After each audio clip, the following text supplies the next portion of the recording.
উন্নয়ন মানে শুধু অর্থনৈতিক উন্নয়ন নয়, দক্ষ নেতৃত্ব তৈরি করার ধারাবাহিক প্রক্রিয়াও উন্নয়নের আওতাধীন হওয়া উচিত।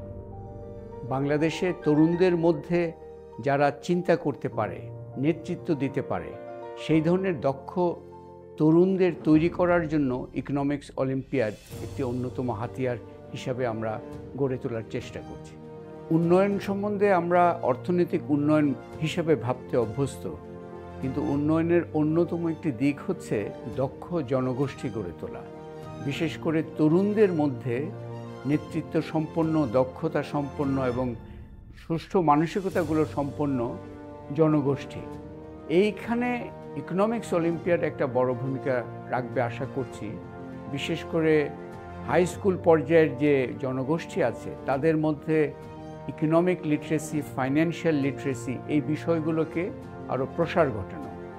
এখন বাংলাদেশের 7ম ইকোনমিক্স অলিম্পিয়াডটা এখন চলমান, রেজিস্ট্রেশন চলছে, অনলাইনে পরীক্ষা হবে।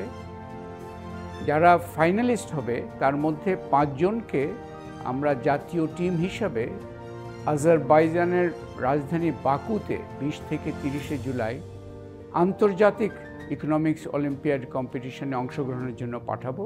আশা করি তারা সফল হয়ে বাংলাদেশের জন্য সম্মান নিয়ে আসবেন।